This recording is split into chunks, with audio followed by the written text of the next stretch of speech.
खुश आमदीद नाजरीन, शब नूर आप देख रहे हैं। मेरे साथ तशरीफ फरमा है स्टूडियो में जो मेहमान शख्सियात हैं, अलामा पीर मोहम्मद शफात रसूल साहब, शेख मोहम्मद इदरीस अल्लासरी साहब मौजूद हैं और हमारी गुफ्तगू जारी है दरस करबला के हवाले से, फ़िक्र इमाम अली मकाम के हवाले से कि जिस फ़िक्र को लेकर अब करबला पहुँचे और फिर दो उन्वान बन गए, एक बरबरीत का उन्वान बन गया जिसको यजीद कहते हैं और एक मोहब्बत का उन्वान बन गया जिसको हुसैन कहते हैं। जुल्म का इस्तिआरा यजीद है और अमन व आश्ती का जो इस्तिआरा है वो इमाम अली मकाम की ज़ात है। ये उन्वान दोनों क़यामत तक रहेंगे। एक किरदार यजीद भी सामने रहेगा, किरदार हुसैन भी सामने रहेगा और इस किरदार को सामने रख के हम अपने आने वाली नस्लों के लिए क्या कुछ कर सकते हैं वो हमें इसमें तलाश करना है। जी पीर साहब, फरमाइएगा कि आपने सैयदा ज़ैनब के हवाले से फरमाया कि उनकी खुतबात भी सामने है, चूँकि उनके हवाले से हम प्रोग्राम नहीं कर सके। मैं चाहूँगा कि सैयदा ज़ैनब का जो किरदार करबला में है और एक आज की औरत के किरदार को, उस किरदार से क्या रोशनी मिल सकती है? वाक़े करबला और उस वाक़े करबला में जो मुतहर्रिक किरदार हैं उनमें सबसे बड़ा किरदार सैयदा ज़ैनब सलामुल्लाह अलैहा का है। जब सैयदना इमाम हुसैन अलैहिस्सलाम करबला की तरफ जाने लगे तो आपने सारी वसीयतें और सारे फरमूदात और इरशादात का मुखातब सैयदा ज़ैनब को बनाया था। ठीक है। और यहाँ तक कि अपनी मासूम बेटी हज़रत बीबी सकीना सलामुल्लाह अलैहा के बारे में ख़ास जो हिदायत दी वो भी सैयदा ज़ैनब को दी कि मेरी सकीना को आदत है कि वो रात को मेरे सीने पर सोती है, तो हुसैन तो आज के बाद तुम्हें नहीं नज़र आएगा, तो मेरी बहन ज़ैनब मेरी सकीना को रात को अपने सीने पर लेटा के सुलाना। ये एक बड़े दर्दनाक अंदाज में हज़रत इमाम हुसैन ने हज़रत ज़ैनब के कंधों पर बड़ी जिम्मेदारियां डाली।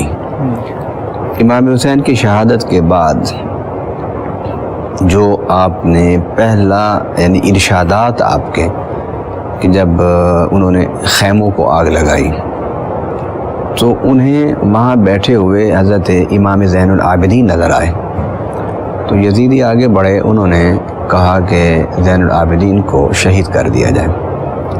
मगर उन्हीं यजीदियों में से कुछ ने कहा कि ज़ैनुल आबिदीन ने हमसे क्योंकि तारुज़ नहीं किया, हमसे कोई मुकाबला नहीं किया, तलवार नहीं उठाई हमारे सामने, तो हम इन्हें नहीं शहीद करेंगे। लेकिन कुछ आगे बढ़ने लगे तो सैयदा ज़ैनब आगे बढ़ी और आपने हज़रत इमाम ज़ैनुल आबिदीन को ढांपा और खड़े होकर ललकार से कहा कि ज़ालिमों, तुम उसकी नस्ल को ख़त्म करना चाहते हो कि जिसने तुम्हें दुनिया और आखरत की सरफराजियों का रास्ता दिखाया, जिसने तुम्हें अल्लाह की मार्फत बताई, जिसने तुम्हें जन्नत का रास्ता बताया, जिसने तुम्हें शैतान से बचने का रास्ता बताया, क्या उसकी इसको शहीद करके तुम उनकी नस्ल को ख़त्म करना चाहते हो? और ये तुम्हारे बस की बात नहीं है कि तुम रसूलुल्लाह सल्लल्लाहु अलैहि वसल्लम की नस्ल को ख़त्म कर सको। हज़रत सैयदा ज़ैनब की इस ललकार से वो जो बदमाश यजीदी फ़ौजी थे वो पीछे हट गए और आपके इन अल्फाज को सुनकर वो थरथराने लगे। तो किसी ने पूछा कि एक औरत की आवाज़ पर तुम इतना लर्ज़ा बरअंदाम हो और खौफज़दा हो? तो उनमें से कुछ ने कहा कि आवाज़ तो औरत के हुलकूम से निकल रही है, लेकिन इसमें जो ताकत और जो ललकार है वो हैदरी ललकार है। तो पहला आपने जो गुफ्तगू फरमाई वो हज़रत इमाम ज़ैनुल आबिदीन की हिफाजत के लिए किया आपने। फिर आप सफ़र करते हुए जब दमिश्क पहुँचे तो दमिश्क में इतने अजीब वाक़यात कि जिनको आप ना पढ़ सकते हैं ना जिनको हम सुन सकते हैं। और बड़ी हैरत की बात यह है कि आज जो यजीद से मोहब्बत रखने वाले लोग हैं उनका एक बड़ा प्रोपेगेंडा है कि जी करबला की शुहदा की बात ना करो, करबला के जो बचा कुचा काफिला था उसकी बात ना करो, इससे बेबसी ज़ाहिर होती है। तो भाई फिर आप कुरान में से हज़रत याकूब अलैहिस्सलाम का वाक़या भी निकाल दें। कुरान को आप पढ़ के देखें, सूरह यूसुफ में याकूब अलैहिस्सलाम किस तरह रोते थे बैठ के, और रो रो कर आपने अपने आंसू बहा कर आपने अपनी आँखें जो हैं वो ज़ाया कर दी थी। پھر بے شمار انبیاء کرام کے واقعات ہیں قرآن میں جس میں ان کی جسے آپ بے صبری کہتے ہیں میں قسم پرسی کہتے ہیں، میں اسے صبر کہتا ہوں۔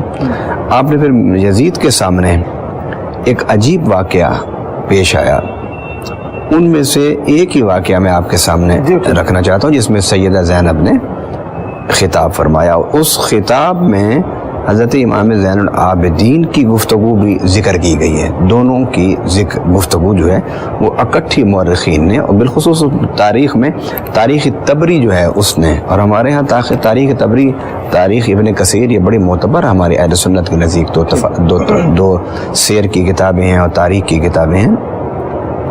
اس میں سیدہ زینب نے کھڑے ہو کے فرمایا کہ ذرا سوچو تو صحیح یزید، تمہارے دائیں بائیں کون ہے عورتیں؟ اس نے کہا کہ میری بیوی ہے، میرے بچے ہیں۔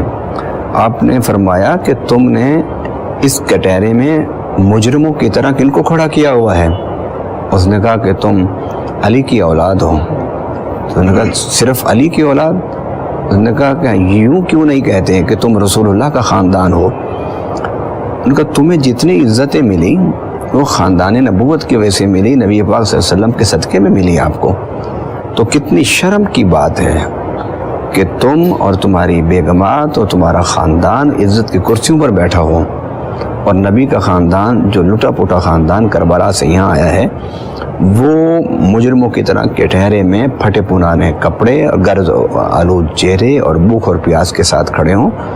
سیدہ زینب نے فرمایا کہ لوگوں، جو خاندان نبوت کے ساتھ ایسے کرے گا وہ قیامت کے دن شکی اور بدبخت شمار کیا جائے گا، اور جو خاندان نبوت کے ساتھ اچھا سلوک کرے گا اللہ تعالیٰ اسے قیامت کے دن سعید اور نیک بخت اسے لکھے گا۔ ابھی یہ گفتگو آپ کر ہی رہے تھے کہ یزید کو طیش آیا۔ وہ جب طیش میں آیا تو پھر اس نے کہا اپنے ایک مسلح فوجی کو کہ زین العابدین کو وار کر کے اس کی گردن تن سے جدا کر دی جائے۔ سیدہ زینب کافی فاصلے پر کھڑی تھی اور آپ کی مشکیں باندھی ہوئی تھی۔ آپ ایک شیرنی کی طرح آگے بڑھی اور حضرت امام زین العابدین کی سر کے اوپر چھاؤں بن کے کھڑی ہو گئی، اور آپ نے فرمایا کہ یزید تو لاکھ کوشش کر لے تو زین العابدین کو شہید نہیں کر سکتا، تو بھی اسی طرح ہی فرعون ہے جس طرح فرعون موسیٰ تھا، اور وہ بھی روز کہتا تھا فرعون موسیٰ ضرونی اقتل موسیٰ، ضرونی اقتل موسیٰ، مجھے چھوڑو تو صحیح، میں موسیٰ کو قتل کرنا چاہتا ہوں۔ میں فرعون کے جو درباری تھے وہ سوچتے تھے کہ یہ درباری، یہ بادشاہ ہے، یہ کہتے ہیں، ہمیں کہتے ہیں کہ چھوڑو مجھے، میں فرعون موسیٰ کو قتل کروں۔ بھائی تجھے کس نے روکا ہے کہ تو موسیٰ کو نہ قتل کر؟ لیکن ایک روب، ایک دبدبہ، ایک ڈر اللہ تعالیٰ نے ایسا بٹھایا ہوا تھا فرعون کے ذہن میں کہ وہ کہتا ضرور تھا مگر قتل نہیں کر سکتا تھا۔ تو سیدہ زینب نے فرمایا کہ تم 1000 جتن کر لو، 1000 کوشش کر لو، تم امام زین العابدین کو شہید نہیں کر سکتے۔ اس نے کہا میں قتل کر سکتا ہوں، میں نے حسین کو نہیں قتل کیا، میں نے علی اصغر کا گلا نہیں حلقوم کو زخمی کیا، میں نے قاسم و عباس کو نہیں شہید کیا، میں نے 72 تن نہیں شہید کیے، میرے لیے کیا مشکل ہے؟ تو سیدہ زینب نے وہاں ایک جملہ ارشاد فرمایا، وہ ہماری خواتین کے لیے بالخصوص اور امت مسلمہ کے لیے بالعموم، آپ نے فرمایا کہ حسین تو رب کی تقدیر پر قربان ہوئے ہیں۔